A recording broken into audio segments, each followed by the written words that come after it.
that's not here, just so y'all know. All right, so I'm save everybody's questions and get to your next one. All right, go ahead. But this has still been a crazy December for you. I mean, December's crazy for all coaching staffs.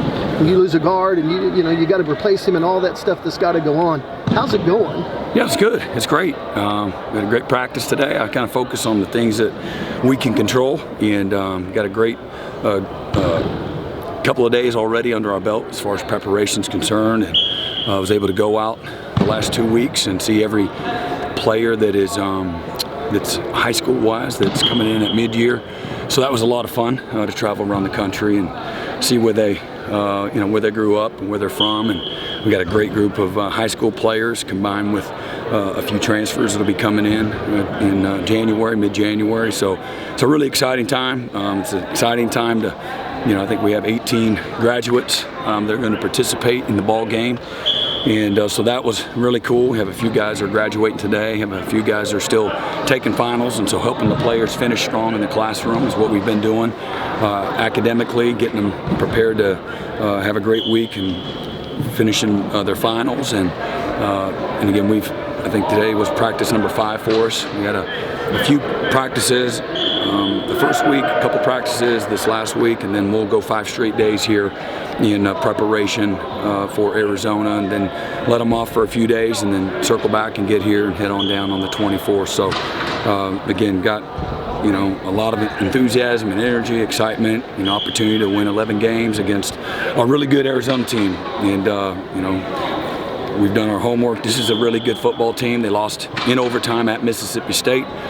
They lost in triple overtime to Southern Cal, and they lost by a touchdown to an undefeated 13-0 Washington team. And so that's their 3 losses. I think they have 8 players that have ever been to a bowl game. So they haven't been to, Arizona hasn't been to a bowl game since 17, but only 8 players on their roster. So they had 110, and they've got 102 guys that have never been to a bowl game. So they'll be excited and to be there. I think they have one gentleman that opted out, their left tackle, and otherwise up to this point, I think everybody on their depth chart will be in San Antonio. So great, it's a great venue. They run the game first class. Was in the game in 1998, and we're back there again in 2007. And we're thrilled to be there and thrilled to go compete again with this team one last time. And got several new guys that'll be playing a bigger role, and that's exciting to me. And they got to learn how to play, and the way you learn how to play and improve and get better is by playing. So that's where we're focused, right now. Brent, this time last week, you didn't know if Danny was going to be back. Can you kind of take us through that back and forth process and the conversations you had with him? Yeah, I know he spoke about it. I think Steve, he's interviewed with y'all several times, and again, it's really exactly what they've said. I'm here to be a vessel and a piece, of the process when they see fit. These are life-changing kind of decisions. A lot goes into it. I'm here to help however I can. Here to support the guys and whatever they decide to do. And I think Danny's focused on all the things that he's already said. He's coming back, and Danny, as y'all know, when it's time to work, there's nobody that's more committed, and he knows he's got work to do. He's trying to improve his opportunity. You get one opportunity to go to the NFL, the toughest league on the planet, and so you don't want to go kind of prepared. You wouldn't show up to a Saturday game if you didn't practice on Monday and Tuesday. You got to put all the work in, be as prepared as you can possibly be, and I think that's amongst other reasons. He wants to, finish college. He wants to have, his degree in hand. He wants to be a senior. He wants to lead and help us transition going to the SEC. There's, like I said, I want to speak for him. I know he has spoken, and we're excited to have him back, and we're committed to helping him every step of the way, giving him an opportunity to continue to get better. And that's the thing that I love about Danny. He's hungry. He's never satisfied. He recognizes where he wants to make some improvement, and he'll be committed to do so. But he's a leader. There's an emotional part of him that other guys can step up, and they will when that day comes. But he brings a lot to the table. Brent, it's not just Danny, Billy, Deshaun, yeah. Jacob, Ethan. What does that mean to have all those guys coming back with the year you're going to have? Well, my experience has been, and the older you are, the more you've played, the better you play, and guys that are playing that 4th or that 5th or that 6th year, they just play more consistently. Their focus is a little different. They don't get as distracted. These guys are coming back and they're focused on mission, the mission of this program, and certainly on the team and then themselves. And so it's a very committed group of guys. Again, Ethan, DT, Lacey, Billy, Danny, amongst others. That's a great group of guys. They're incredibly committed. They love the locker room. They love each other. They love to compete, and they like to work. And that's a great recipe. So transitioning-wise, we have some, good. All 3 levels have a good deal of experience coming back, and again with the guys that with the right leadership and the right focus. Brent, you talk about recruiting.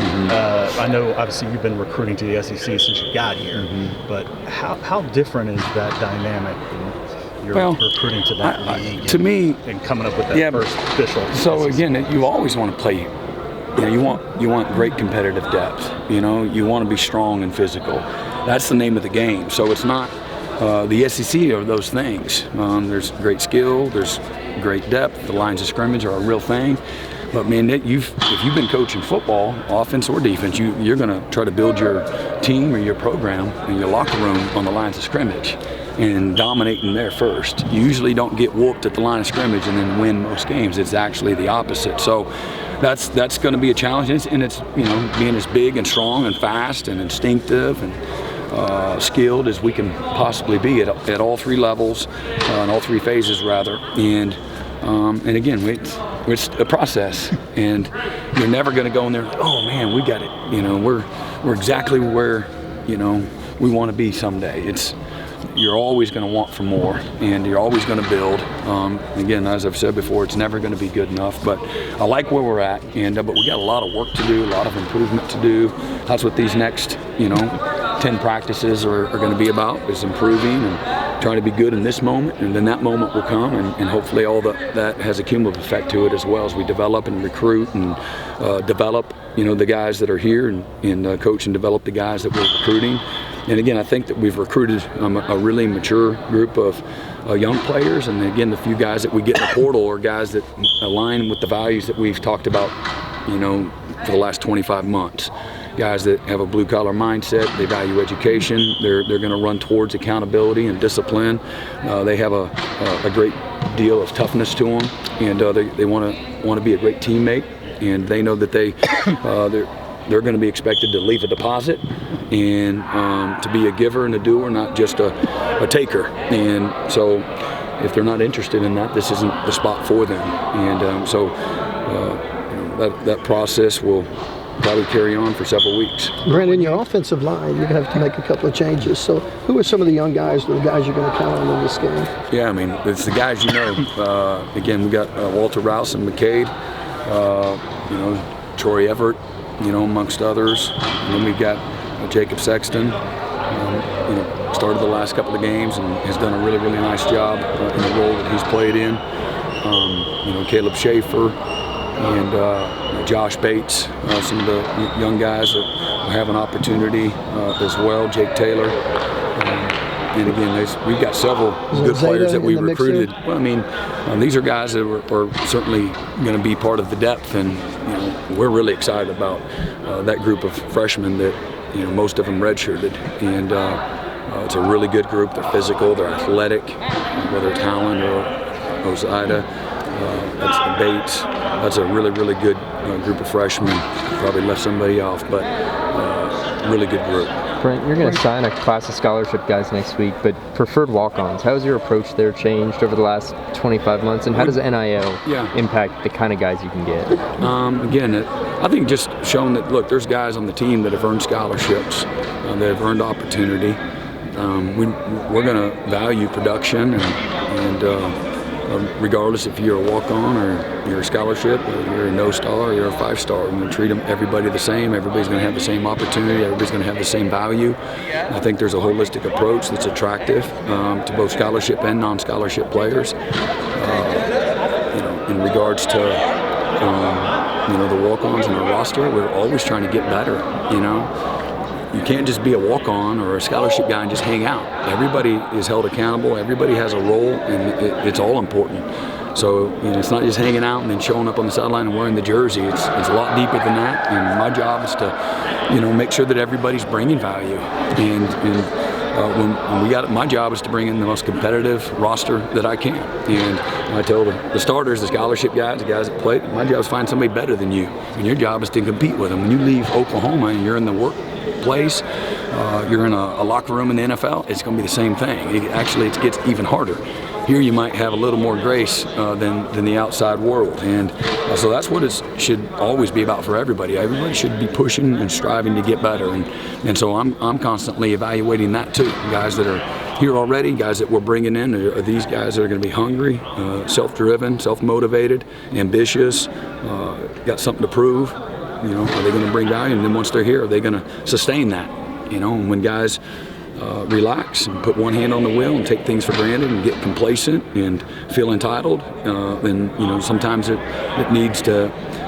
Guys need a fresh start, and so there is no coach and there's no player that's entitled to be here. This is Oklahoma, and so we should all have a great appreciation and respect for our opportunity to be here. It's a special place. Does NIL and the ability to cover academic things or whatever you guys can help in terms of the quality of the players you can get? Yeah, but you gotta earn everything. So I'm sure anytime you can have more money in your pocket. I took out student loans. That was my NIL. I had a scholarship. My mom couldn't give me any money, so I took out student loans and paid them back till I was 37 years old. That was my NIL. So having some money in your pocket helps in every way.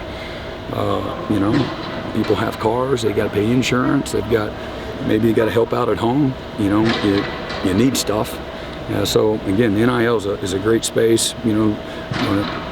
Take advantage of it the best you can, but not get distracted by it, and know that the real return on investment, ROI, is getting my degree, becoming a strong man, having a great college experience, learning, what facing adversity looks like, and being a part of a team, and creating value for yourself, and again, networking, and so obviously our sole mission does all those things. That's part of NIL. It's financial literacy, it's career development. We had 38 companies from around the country here, a week ago, and our guys have an opportunity to network and create opportunities through the University of Oklahoma,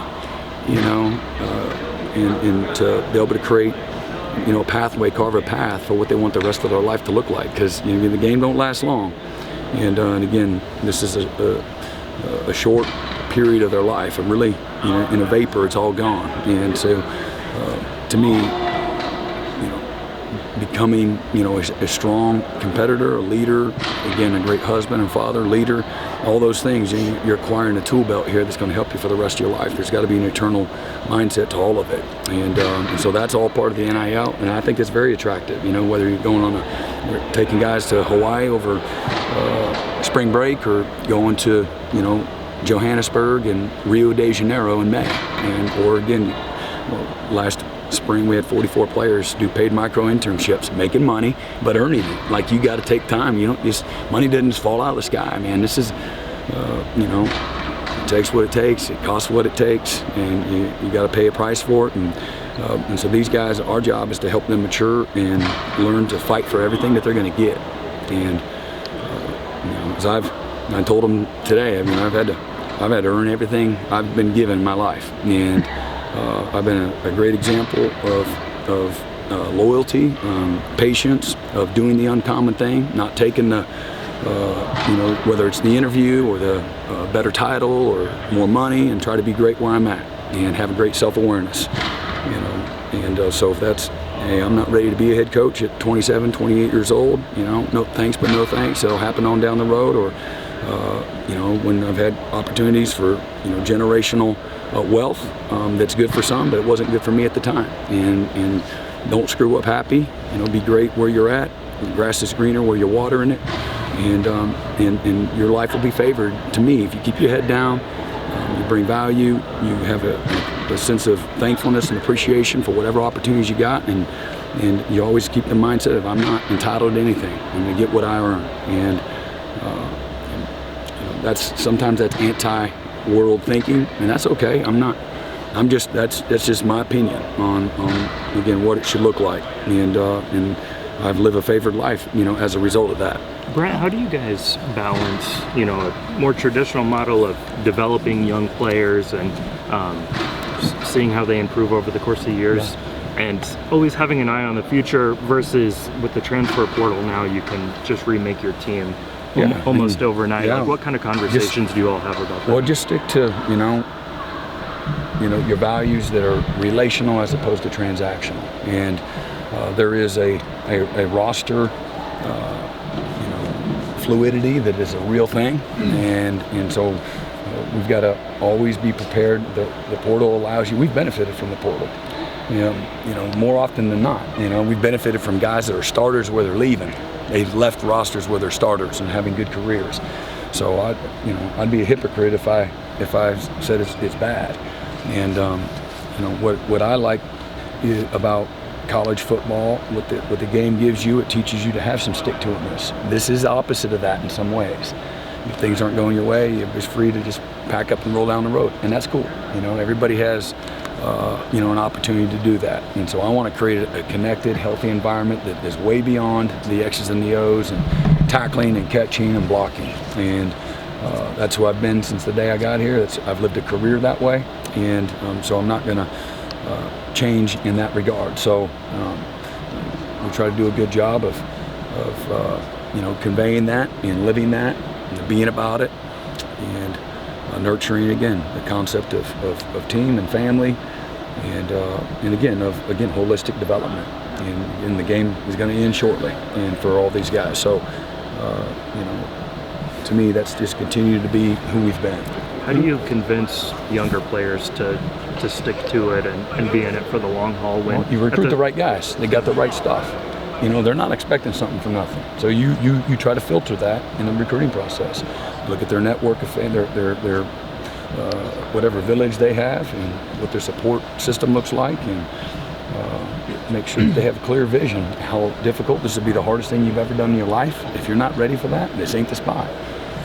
This is going to be the hardest thing you've ever done in your life, but it's going to be worth it. And this is a developmental game. The more you play, the better you get. What were you like as a freshman? What were you like? How old are you now?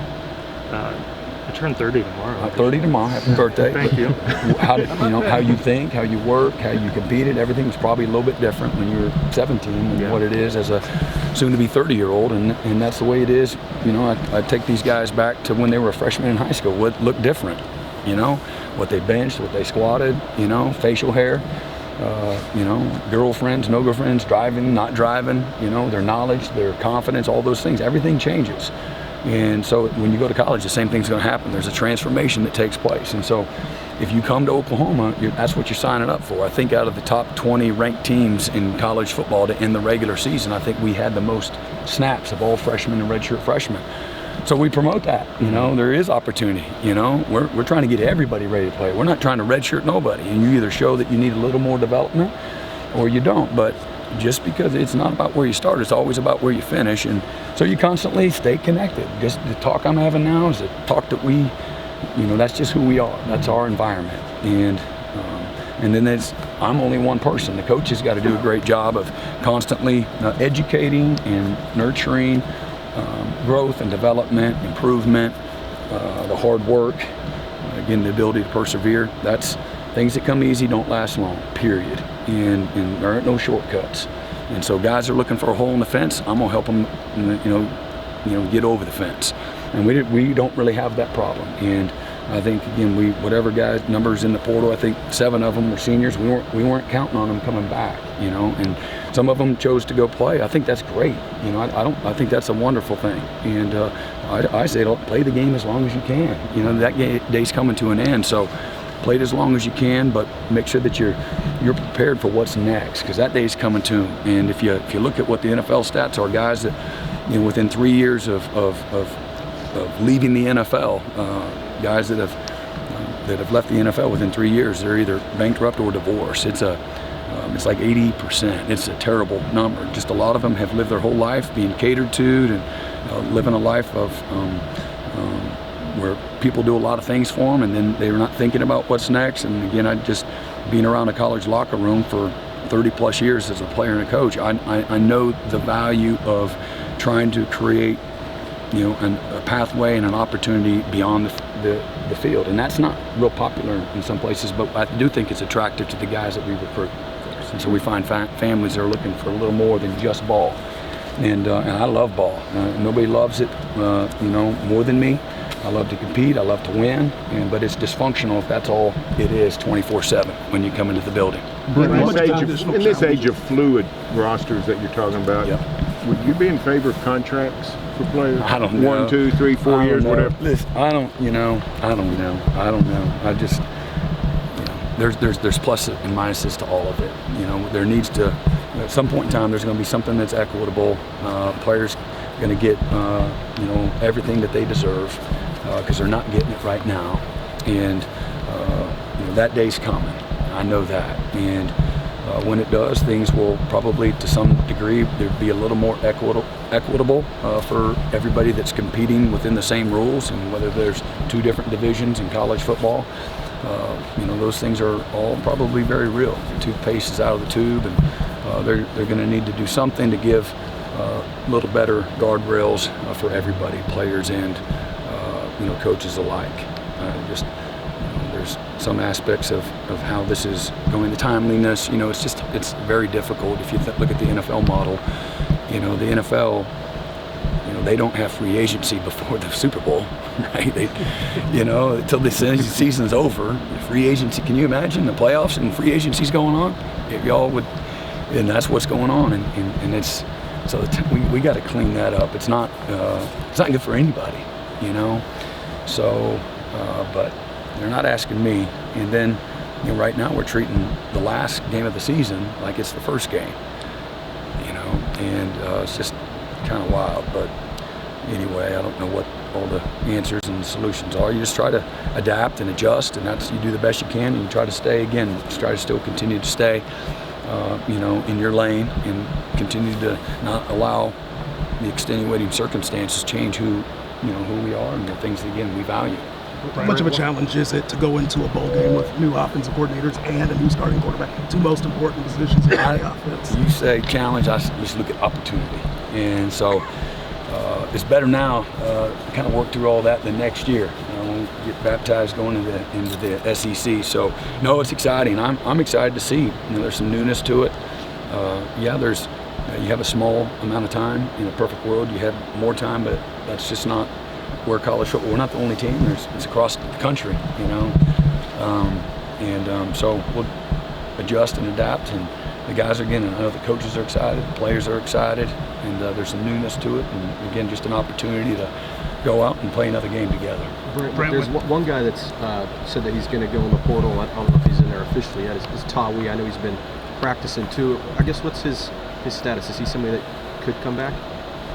Again, you'd have to ask him, and certainly, he'll be.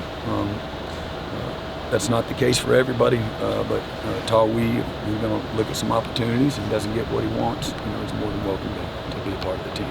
I think it's kind of another reason. It's not the reason. I would never. It's not my responsibility. Let me find the guys that have OU lineage to hire him. I know you don't know, or you're not saying that, but he's incredibly qualified. But it is super cool for me. He's one of my. I just had such admiration and respect when he was here as a player, and I got him. Like, that's what I want my kid to be. That's what I want my linebackers to be, and that's what a captain should be. A guy that loves it, loves to compete, shows up every day with appreciation, toughness that you want the game to represent. His dad having. Been a great player here too. It's been a dream of his to watch him walk into that dream every single day. These are the good old days for Seth Luttrell, and then that's a real brotherhood to him. So whether it's Jerry Schmidt that helped mold him in college, or some of his best friends that he's on staff with, the players benefit from all of that. And to see maybe you don't have a whole room that want to be the coach at Oklahoma, but I bet you there's a handful. And it's cool to see these are dreams coming true. They're living in, in those blessings. So really cool for me to see the chemistry and the dynamics, and then again the players benefiting, from what that looks like. That's a real thing. Brent, with somebody like him, being hired, becoming the offensive coordinator, having just a few practices before the Alamo Bowl, what's maybe the priority for him, or the things that are important for him to do right now with it happening so late? It's a combination of everybody together. All right, let's figure out what these guys can do well. Let's remind each other what we can do well, what we've done well all season. So, it's about players, not the schemes. And again, sometimes you can be in a bad scheme, but make sure that it's player-centered, and then go from there. And don't overcomplicate it. There's that KISS technique that everybody talks about. So, make sure that these guys have by the time we leave here on next Tuesday, that with the game plans in, we feel great about it. We're going to go down to San Antonio, enjoy ourselves, and polish up the game plan, and be ready to play really aggressive, attacking, fundamental football.